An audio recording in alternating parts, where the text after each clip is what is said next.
Programming जो है वो हम कर रहे हैं। प्रोग्रामिंग हम सीख रहे हैं। इंट्रोडक्शन टू कंप्यूटिंग का कोर्स हमने किया, जावा प्रोग्रामिंग सीख रहे हैं। ठीक है।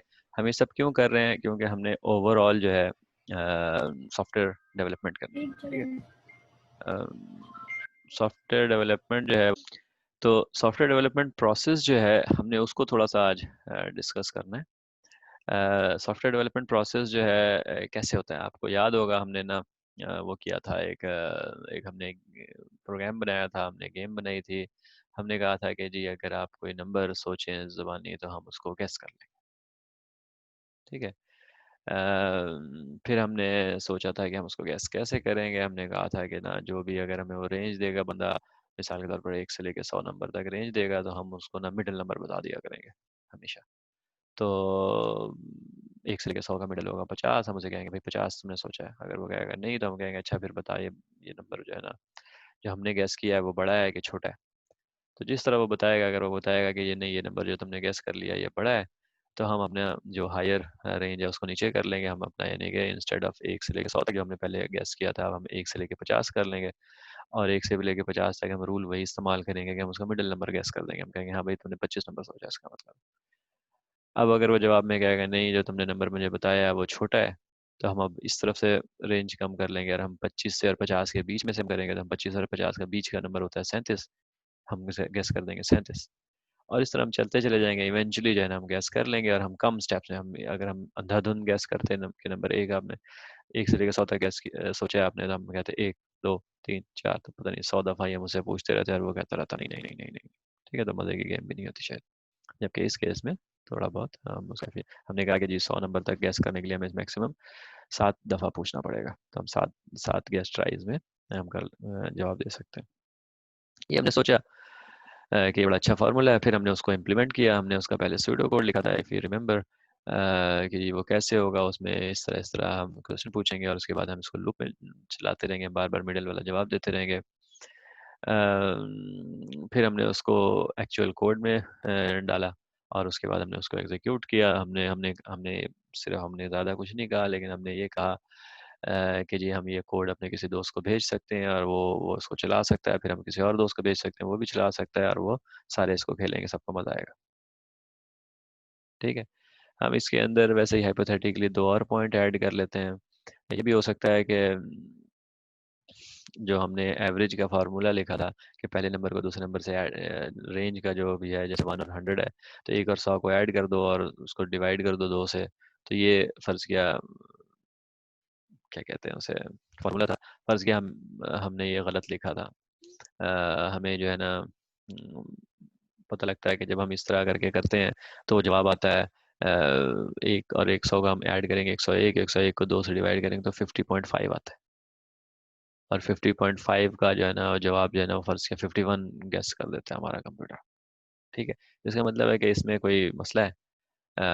तो हमारा नंबर जो है ना 1 से लेकर 100 तक नहीं होना चाहिए था, 0 से लेकर 100 तक होना चाहिए था। ठीक है। ताकि हम उसको डिवाइड करें तो राइटफुली जो है ना वो 50 आए, ताकि हमारा तरतीब जो है वो कायम रहे। फिर हम उसके बाद, और या फिर यूँ कह लें कि जब हम डिवाइड करते हैं तो जो उसका आउटपुट होता है, अगर वो फुल नंबर नहीं है तो उसका नीचे वाला नंबर सेलेक्ट हो। मिसाल के तौर पर अगर हम अ, म, बाद में रेंज हमारी हो जाती है लेट्स से 50 और 100, तो 50 और 100 को ऐड करें तो 150, 150 हो जाएगा। 150 को 200 डिवाइड करें तो, नहीं, 150 को हम 200 डिवाइड करेंगे तो बड़े आराम से 75 हो जाएगा। लेकिन 75 और 100, हाँ 75 और 100 की अगर हमारी रेंज बन जाए, या जिस तरह हमने कहा था 50 और 25 की बन जाए। ठीक है। हाँ 50 और 25 की अगर बन जाए तो 75 बन जाता है। 75 को ऐड कर डिवाइड करें 2 से तो 37.5 बनता है। तो अब 37.5 में हमने 38 सेलेक्ट करना है कि 37 सेलेक्ट करना है। फर्ज किया हमें लगता है कि जो हमने पहले कर रहे थे वो गलत है, बल्कि हमें 37 करना चाहिए। तो लिहाजा हम इसको कहते हैं टेस्टिंग करना, कि अगर कोई चीज़ गलत हो जाए तो उस टेस्ट में पता लग जाए और फिर हम उसको ठीक कर। इसी तरह अगर तो हमें कोड करने के दौरान पता लग जाए और हम उसको ठीक कर दें, तो नॉर्मली हम इसको टेस्टिंग कहते हैं। टेस्टिंग के दौरान हम इसको ठीक कर लिया। लेकिन ये भी हो सकता था हमने अपने दोस्त को दे दिया, दोस्त बड़े मज़े से इसको खेल रहा था। तो जब खेल रहा था तो उसको पता लगा कि यार ये मेरा फलां नंबर जो है ना, यानी कि मेरा नंबर मिसाल के तौर पर 50 है, तो इसको पहली दफ़ा में गेस कर लेना चाहिए 100 और 1 को ऐड करके 50 पहली दफ़ा में गैस कर लेना चाहिए, लेकिन ये जो है ना मुझे 51 कहता है, ठीक है, और फिर इतनी देर बाद गैस करता है। तो लिहाजा वो भी एक किस्म की टेस्टिंग ही है। लेकिन वो जब हमने अपने दोस्त को दिया तो उधर से वापस आया, तो नॉर्मली हमें इस केस को हमें जो सिर्फ ये नहीं होता है, वैसे इसको हम बग कहते हैं कि जब हम मार्केट हमने इसको डिस्ट्रीब्यूट कर दिया और वहाँ से हमें ये चीज़ मिली वापस, तो हमने इसको ठीक करने की कोशिश की। हम इसको मेंटेनेंस कहते हैं, लेकिन इसके अलावा भी मेंटेनेंस और भी डिफरेंट है, लेकिन खैर मैं अभी उन प्रोसेस में नहीं जा रहा, क्योंकि हमारा सिंपल हमारा प्रोग्राम का स्कोप जो अभी तक हमने जो भी शुरू में किया है वो बड़ा स्ट्रेट फॉरवर्ड और सिंपल वाले प्रोग्राम है, ठीक है। लेकिन बहरहाल अगर हम फील्ड में हो, हमारा कोड कोई दूसरा यूज़ कर रहा था और वहाँ से हमें पता लगे कि ये इसमें तो कोई मसला है, ठीक है, तो हम उसको मेंटेनेंस कहते हैं कि जी हम हो सकता है उस वक्त कोई और काम में मसरूफ़ और हमें हमारे पिछले जो हमने प्रोग्राम बनाया था उसके मुतालिक कोई चीज़ मिली, तो जब हम उसको ठीक करेंगे तो हम उसको मेंटेनेंस कहते हैं। अच्छा, ये मैंने ज़ुबानी आपको पूरा प्रोसेस जैसे बता दिया। ये जो हमने शुरू से लेकर आखिर तक बताया प्रोसेस तो यही होता है, ठीक है। लेकिन जो हमने प्रोग्राम बनाते हैं, सॉफ्टवेयर बनाते हैं, वो नॉर्मली ऐसे जो हमने गेम बनाई है इस तरह के सिंपल और सादा गेम में नहीं होती। सिंपल सी इस चीज़ इस तरह नहीं होती कि यार तुम नंबर गैस कर दो। किसी ने हमें कहा कि यार हम मुझे ना बड़ा शौक है नंबर गैस करने की ना, वो एक गेम बनाने का, तो क्या तुम मेरे लिए बना सकते हो, ठीक है।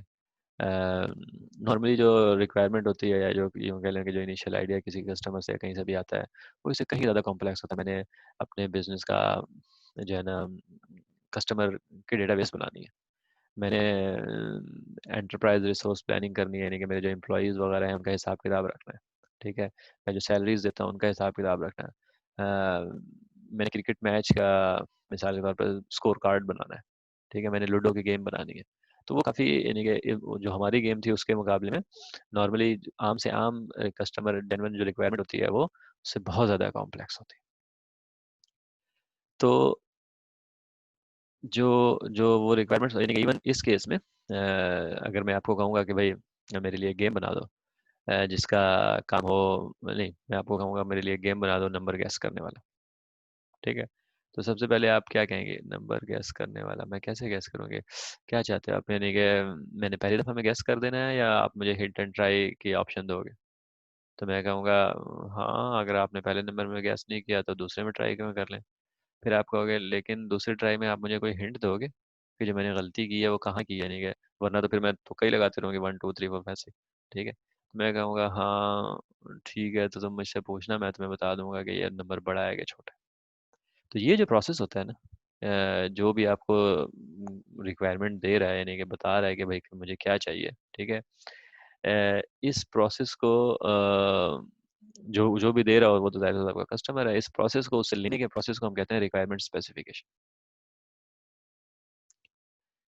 आपने जो किसी की विशेस को, उसके प्रोग्राम को जो वो चाहता है कि उस तरह करना है, उसको आपने इम्प्लीमेंट अगर करना है, तो आपको अच्छे तरीके से पता होना चाहिए जो वो काम करवाना चाह रहा है वो काम है क्या, और वो आप उससे सवालात और जवाबात की मदद से पता करेंगे। और जब पता करेंगे तो उसको आप लिखेंगे अपने पास कि जी customer wants to have a guessing number guessing program.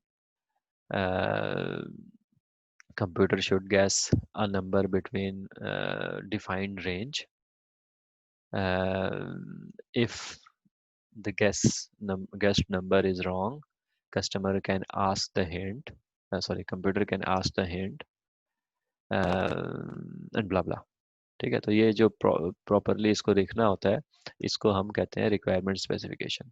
Requirement specification न सिर्फ आपको ये बताती है कि जो आपने अब आगे कोड लिखना है उसमें क्या करना है, बल्कि आपके पास एक डॉक्यूमेंटेड एविडेंस भी हो जाता है। कल को अगर आप प्रोग्राम बनाएं और उसके अपने कस्टमर को ले आके दें या दोस्त को, जो जिसने भी आपको कहा था आप उसको दें, और वो कहे यार ये क्या, ये तो मुझसे ही पूछता रह गया, तो आप कहेंगे भाई हमने तो यानी कि आपसे क्लैरिफाई किया था और ये देखिए हमने ये लिखा हुआ था, ठीक है। तो जो कॉम्प्लेक्स होते हैं, हमारा तो हम सिंपल केस है, कॉम्प्लेक्स होते हैं उनमें इन चीज़ों की बहुत ज़्यादा ज़रूरत होती है, क्योंकि इतने सारे पॉइंट्स होते हैं कस्टमर खुद हकीकत में बता के भूल भी सकता है, ठीक है। तो इस यानी कि ये स्टेप है कि बड़ी इस तरह वैल्यू होती है। जैसे ही हम ये स्टेप कंप्लीट कर लेते हैं, हमें पता लग जाता है रिक्वायरमेंट ये है, तो अगला जो है स्टेप हमारा आ जाता है, अच्छा जी, तो हम इसका एनालिसिस करते हैं। यानी कि जो ये रिक्वायरमेंट आई है उस लिहाज से हमको जो सिस्टम बनाएंगे उसके क्या फीचर्स होंगे। उसमें कोई इनपुट की चीज़ होगी, उसमें कोई आउटपुट है का मैकेनिज्म होगा, उसमें कोई कैलकुलेशन का मैकेनिज्म होगा। ठीक है। तो यानी कि उस ओवरऑल सिस्टम का और रिक्वायरमेंट्स के लिहाज से उन सारे रिक्वायरमेंट का आप एनालिसिस करते हैं और उसके लिहाज से बिग पिक्चर बनाते हैं। जब वो बिग पिक्चर आ जाती है तो आप उसको उठा के एग्जैक्टली डिज़ाइन, सिस्टम डिज़ाइन हम इसको कहते हैं, कि जी हमें ये फ़लाँ फ़लाँ फ़लाँ फ़लाँ चीज़ चाहिए, तो हम उसको किन ऑर्डर में कैसे रखेंगे। हम सबसे पहले इनपुट पूछेंगे या सबसे पहले हम एक डिस्प्ले करेंगे, वेलकम टू माय गेम, मिसाल के तौर पर। ठीक है। तो सबसे पहले हम एक डिस्प्ले फर्श किया करते हैं, फिर हम एक इनपुट लेते हैं, फिर हम उस इनपुट को किसी प्रोसेसिंग में डालते हैं कि जी इसे आप जो है ना, वो जो भी मिडल यानी कि हमने फर्श किया उसे रेंज पूछा है, रेंज पूछने के बाद हम उसका मिडल नंबर कैलकुलेट करके हम उसको गैस करके देंगे। ठीक है। तो ये यानी कि जो हमारा जो कंपोनेंट्स है, जो हमने सोचा है कि ये मिलके ये काम करेंगे, उनको एग्जैक्टली एक तरीके से लिखना है। इसको हम सिस्टम डिज़ाइन यानी कि एक ऐसे तरीके से लिखना है जिसके बाद हम उसको कोड कर सकें। इसको हम सिस्टम डिज़ाइन कहते हैं। हमारे केस में हमने क्या किया था, सूडो कोड लिखा था। ठीक है, हमने सूडो कोड लिखा था, इफ यू रिमेम्बर, जिसमें हमने कहा था कि पहले हम इस तरह मिडिल नंबर कैलकुलेट करेंगे और इस तरह करके हम ये काम करेंगे। तो वो जो सूडो कोड था वो हमारा सिस्टम डिज़ाइन था। हमारा सिस्टम डिज़ाइन जो है वो एक सिंपल से छोटे से प्रोग्राम का सिस्टम डिज़ाइन वो सूडो कोड था। अगर वो कॉम्प्लेक्स सिस्टम्स होते हैं जैसे वेब प्रोजेक्ट्स हैं दिस एंड दैट, तो उसके इसके में हमें सिस्टम डिज़ाइन हमारा कम्प्लीट ज़ाहिर होता है। हम with the passage of time हम सारे सिस्टम डिज़ाइन की चीज़ों को हम पढ़ेंगे, वो क्या क्या होते हैं। लेकिन हमारा सिस्टम डिज़ाइन हमने क्या किया था, वो सूडो कोड लिखा।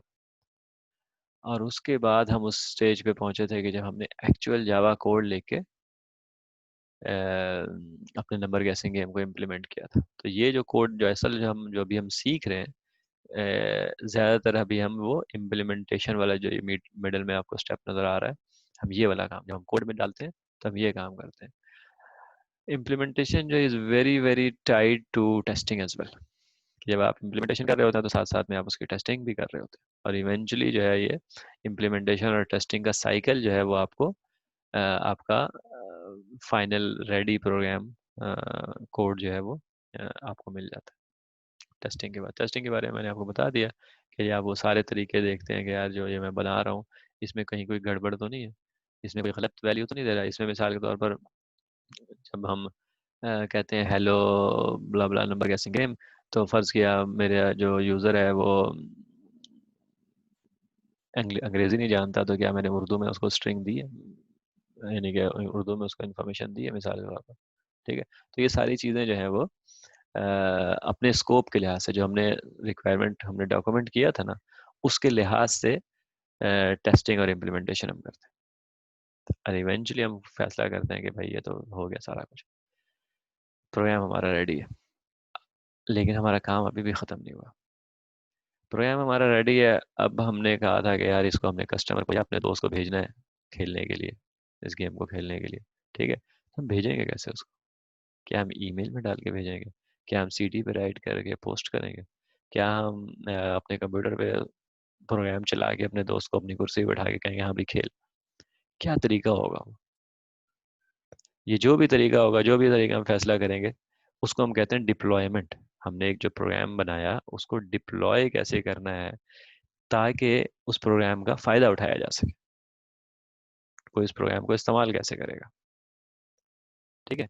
और फिर आखिरी वाली चीज़ जो है, जब डिप्लॉयमेंट हो जाएगी और लोग उसको इस्तेमाल कर सकेंगे, चाहे वो आपका एक दोस्त हो जो आपके घर आता है और आपके कंप्यूटर प्रोग्राम चल रहा होता है, वहाँ पे वो खेल के वो एंजॉय कर रहा है और आप उसको अपने इम्प्रेस कर रहे हैं कि जी आपने कितना ज़बरदस्त गेम बनाया है।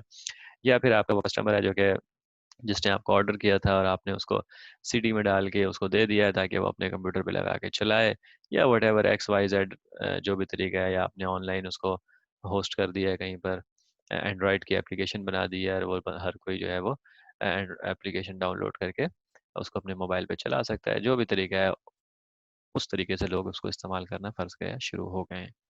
जब शुरू हो गए हैं तो कोई ना कोई मसले आ सकते हैं।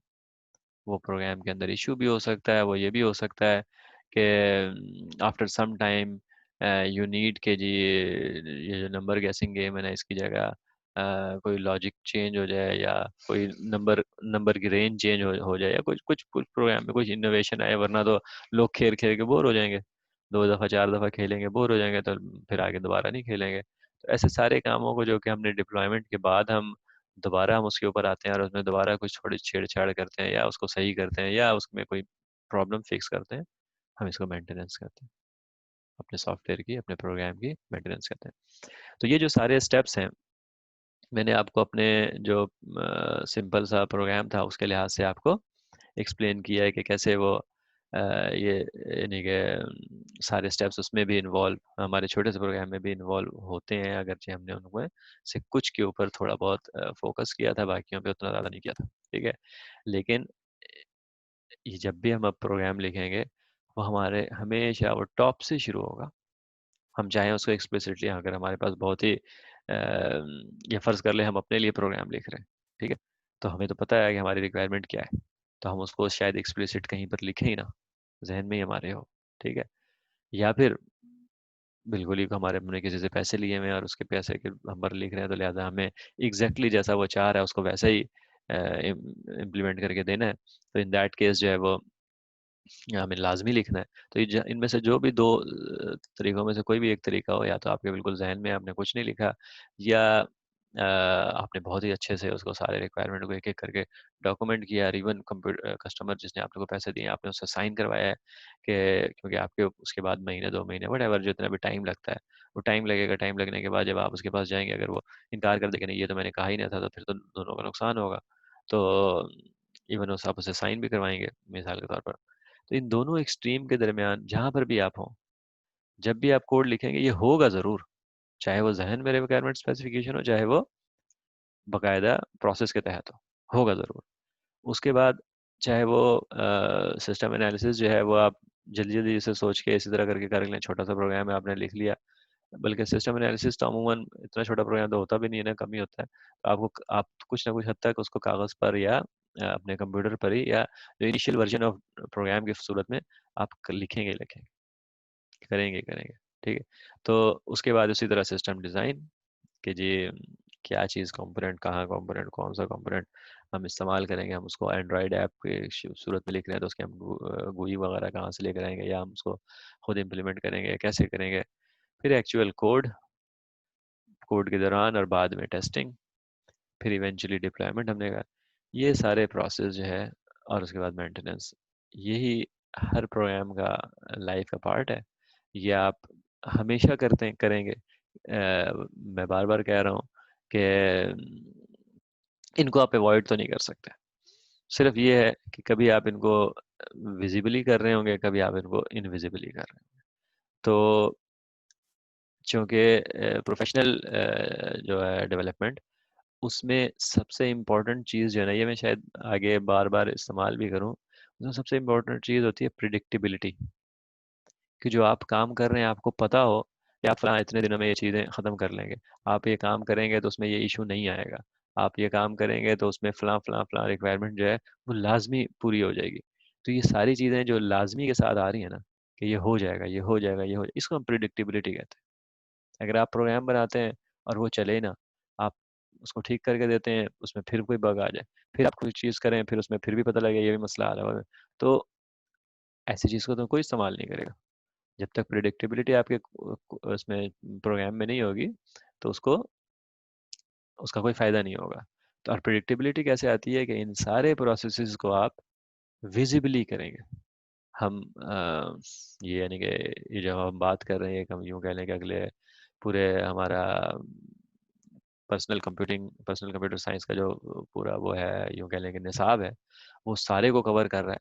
ये जो हमारे पास 3, 3, 6, 7, 7 स्टेप्स आ रहे हैं, ये जब हम सातों स्टेप्स करना सीख जाएँगे तो practically we will be professional software developer.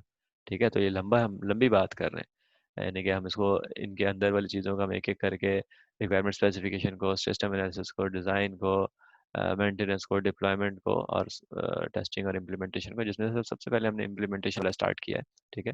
ये सारों को हम देखेंगे। लेकिन इन सारों को ही जब हम डिटेल से अच्छे तरीके से करेंगे, तभी हमारे सॉफ्टवेयर में प्रिडिक्टेबिलिटी आएगी। ठीक है? और जब भी हम अपने आप को प्रोफेशनल सॉफ्टवेयर डेवलपर कह सकेंगे। ठीक है? तो ये हमारा जो है ना सॉफ्टवेयर डेवलपमेंट प्रोसेस का एक क्या कहते हैं उसे, बिग पिक्चर है। ठीक है? जब भी अब आपने कोड लिखना है और इवन शुरू भी करना है, तो ये सारी चीज़ें ज़हन में रखनी है। अभी आपने इसके एक-एक तरीकों का कि जी हम रिक्वायरमेंट स्पेसिफिकेशन कैसे करते हैं, या मेंटेनेंस कैसे करते हैं, डिप्लॉयमेंट कैसे करते हैं, सिस्टम एनालिसिस का उसकी डिटेल में अभी ना आपको पता है, ना अभी आप कर सकते हैं। ठीक है? लेकिन ये आपके ज़हन में होगा। आहिस्ता-आहिस्ता हम इसकी चीज़ें सीखेंगे, तो आपने इसको इस तरह फ्लो में मैप करते जाना है, ताकि आप वही बात है कि वही जो मैजिक वाला पार्ट जो है हमारे उसमें से निकलता रहे, और हमारे जो जो भी हम प्रोड्यूस करें उसके अंदर हम इनफ प्रिडिक्टेबिलिटी शामिल कर सकें। कोई क्वेश्चन है इस डिस्कशन पे तो आप पूछ सकते हैं।